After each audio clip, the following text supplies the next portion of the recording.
Welcome back students to the next video of our online classes. The last class we have seen about the classification of bacteria and all, and we have completed the first unit as per the PCI syllabus. And in today's class we'll be beginning with the second unit, which deals with the various staining methods of bacteria, how they can be identified with the help of staining techniques. And after that we'll be studying about sterility, I mean the sterilization methods and evaluating them, their merits, demerits, and so on. So beginning with today's class, it will be about the staining techniques. So what actually is staining? Uh, we'll be coming to know in the next slides. Before that, we should know what are the objectives of today's class.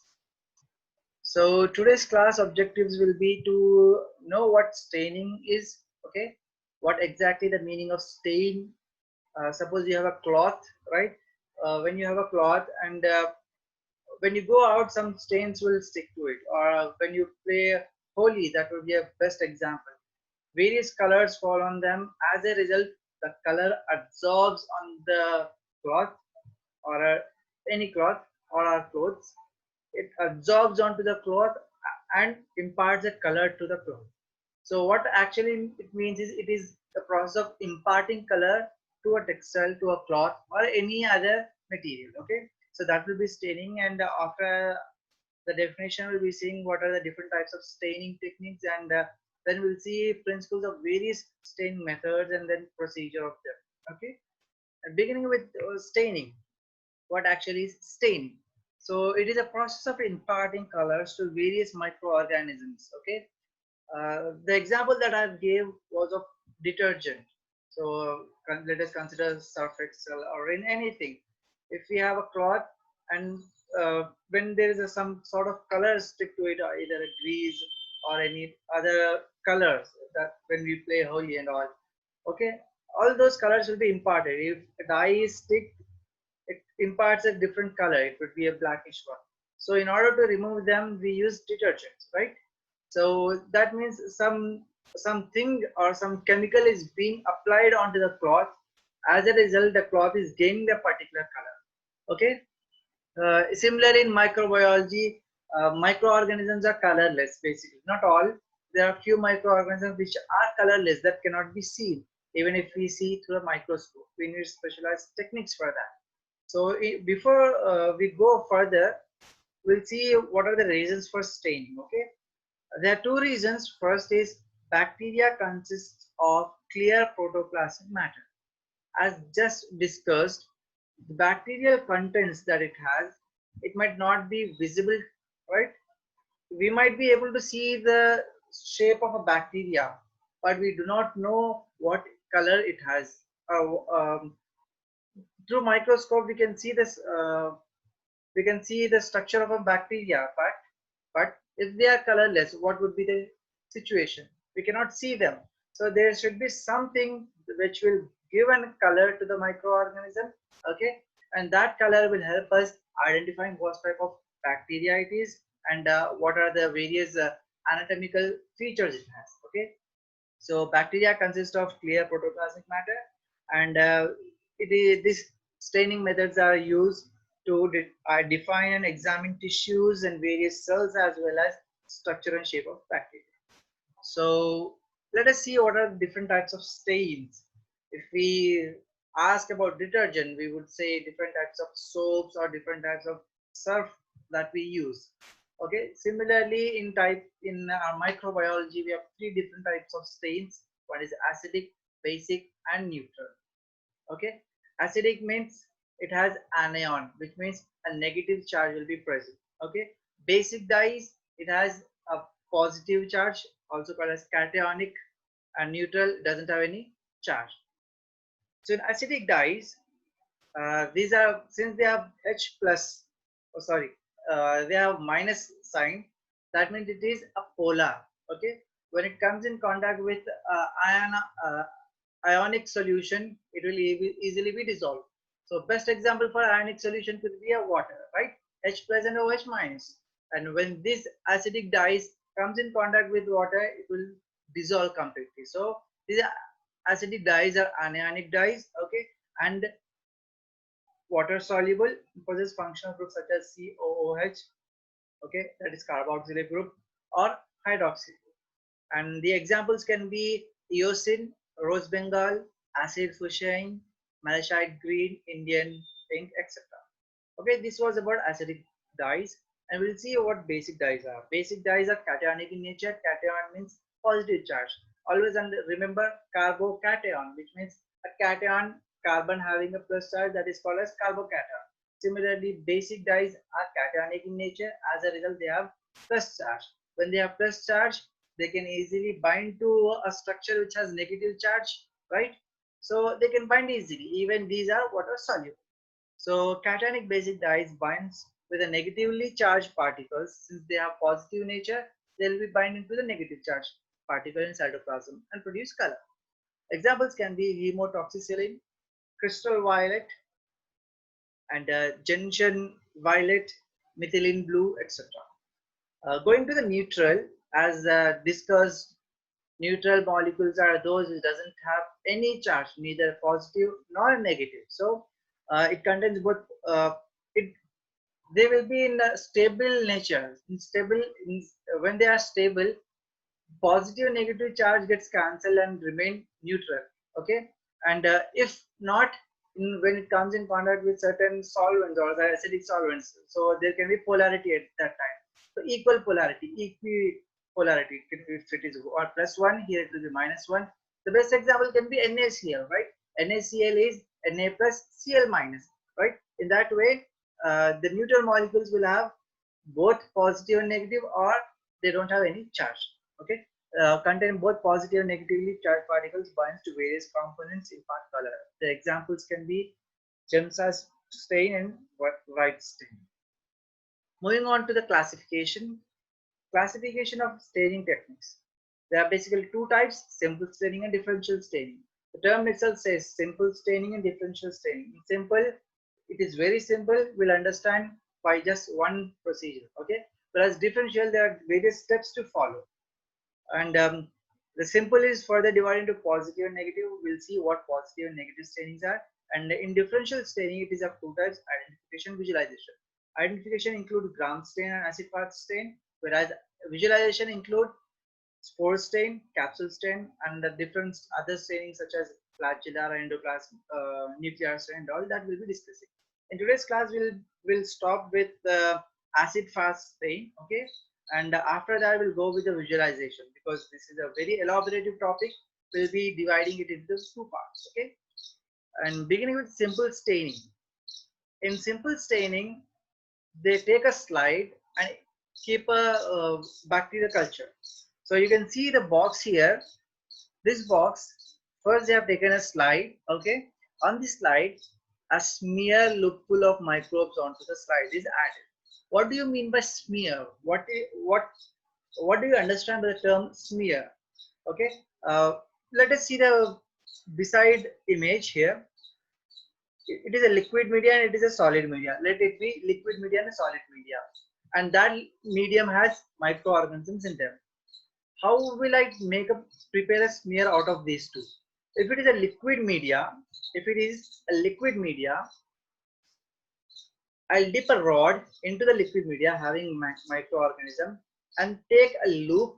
Okay, loop means very small quantities between microliters. Okay, a very small quantity. I'll just take a slide and put it on it.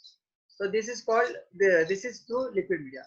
If it is a solid media, first I'll take the culture and I'll take the bacterial mixture and incubate in a nutrient medium. As a result, the microorganisms grow in larger number, and thereby I will be able to isolate one particular microorganism from there. That particular microorganism, I'll mount it on a slide. Okay, when I put it on a slide, both let it be liquid media or solid media, it will be some greasiness, or we can say it will be liquid or having a very viscous smear on the slide. So what we do is, to make the bacteria fix in that position, we go for heat fixing. How do we do heat fixing?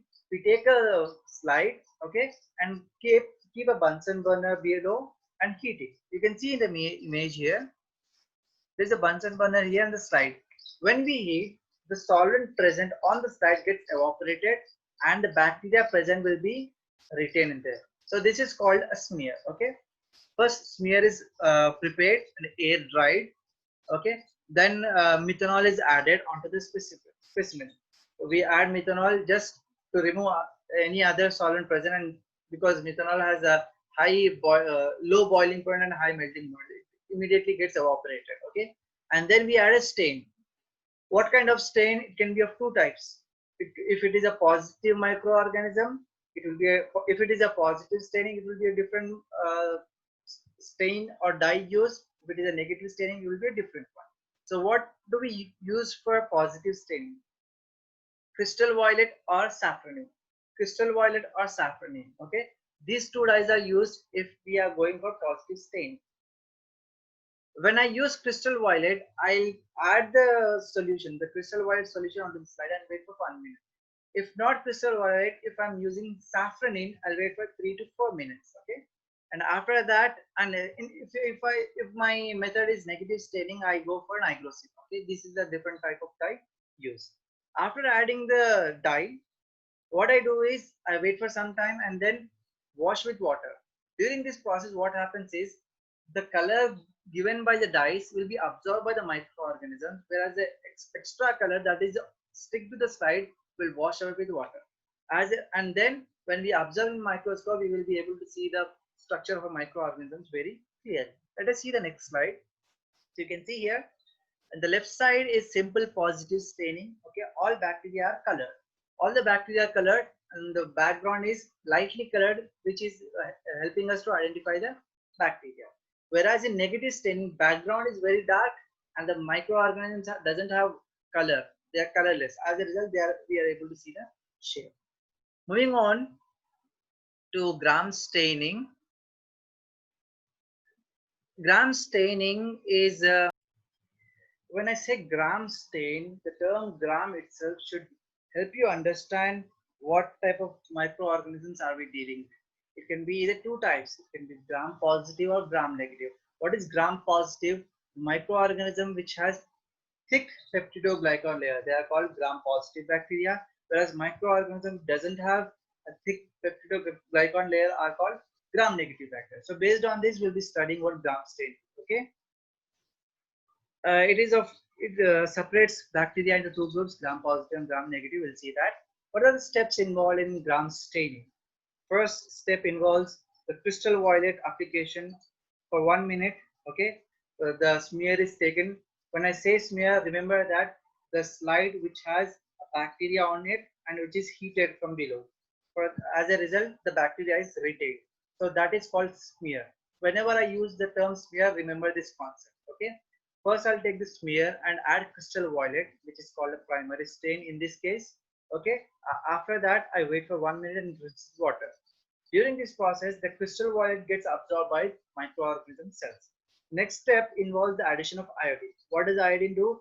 It further imparts the color more darker so that it won't be removed easily when we try to decolorize using any other solvents. So first step is addition of crystal violet, wait for 1 minute, and next step is addition of iodine, wait for 1 minute, and after each step we need to wash with water. And third step is addition of alcohol. As you know, alcohol can remove anything. Even if there is a stain or a clot, it can be removed. We add alcohol into it.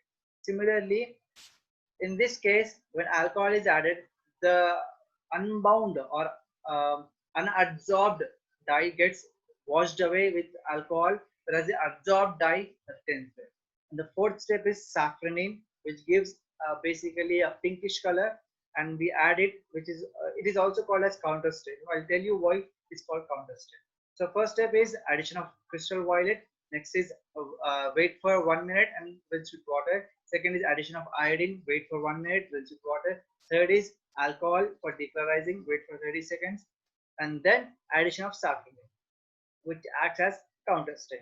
What happens during this process is after we add alcohol, all the matter present, all the dye which is not bound, that is removed away. As a result, there will be no color being absorbed by any other materials or any other contents of the cytoplasm. When we add saffron in, that saffron gets absorbed. Okay, when that gets absorbed, the blue color does not show up. Okay, as a result, we will be able to find which one is which bacteria. If it is a gram-positive bacteria, it has a thick peptidoglycan layer. When it is a thick peptidoglycan layer, it binds properly with crystal violet and imparts blue color. Okay. When I try to wash gram-positive bacteria with alcohol, it won't remove the color. Why? Because it has a very thick cell wall, the peptidoglycan layer. As a result, it won't let the color to go just like that. Whereas in gram-negative bacteria, the peptidoglycan layer is covered by two cell membranes, inner cell membrane and outer cell membrane. As a result, when I add iodine to that, it partially binds, and after adding alcohol, it gets removed, and it will be more. The cell membrane has more affinity to safranin, not the crystal violet. So when I add safranin, it forms pinkish color, whereas gram-positive bacteria doesn't absorb saffron and doesn't show pink color. It will be in blue color. So we'll see what the results actually look. Before that, we'll see a diagrammatic representation. So first, I'll be taking the glass slide, which is a smear, and then, okay, first I'll add crystal violet and wait for 1 minute. Then I'll add iodine, wait for 1 minute, and in between two steps, I'll be washing with water. Then I'll decolorize with alcohol. You can see only the blue color is present here, whereas the other bacterial cells doesn't have any color. After I add safranin, the whole bacterial cell is absorbed with safranin, whereas the other cells are bluish color.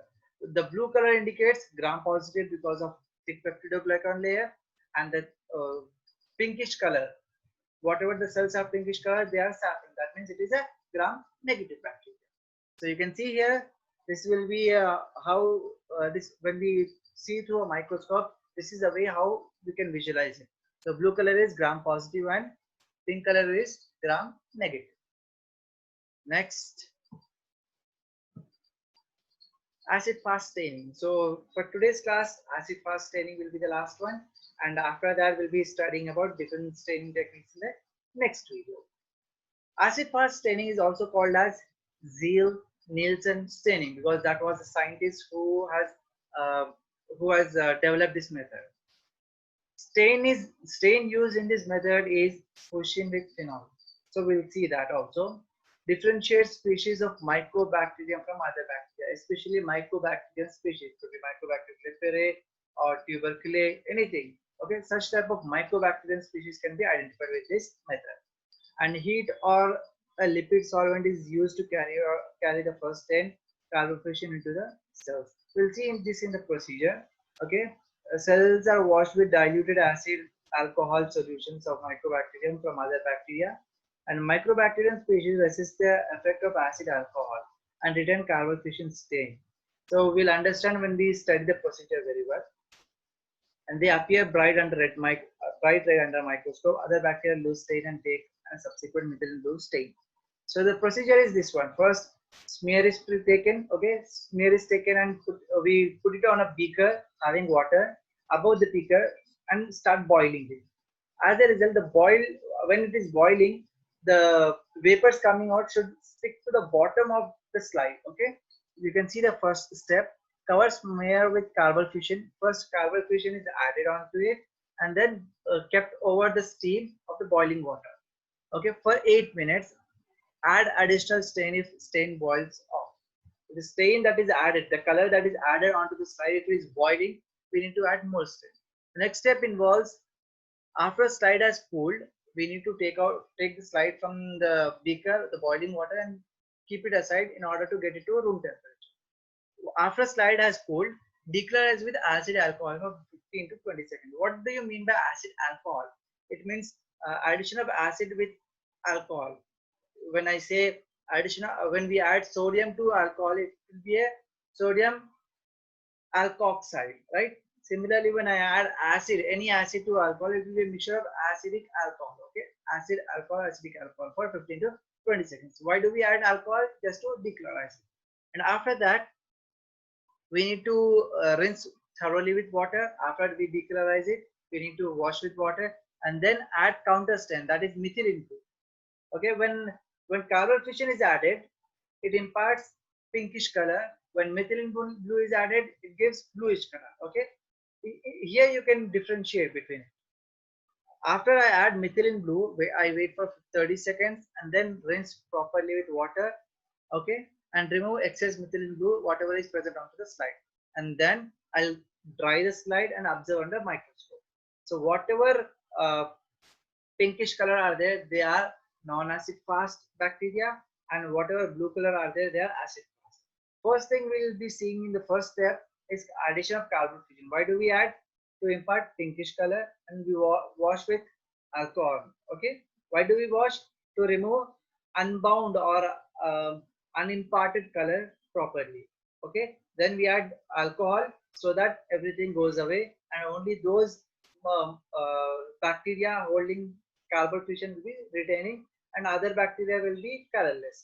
And after that, when I add methylene blue gives color to those bacteria which is able to bind to the crystal methylene blue and imparts blue color. As a result, we will be able to see this kind of image. Okay, and if I go in a diagrammatic, I mean in a graphical way, it will be in this way. Acid fast will be pinkish color, whereas non-acid fast will be bluish color.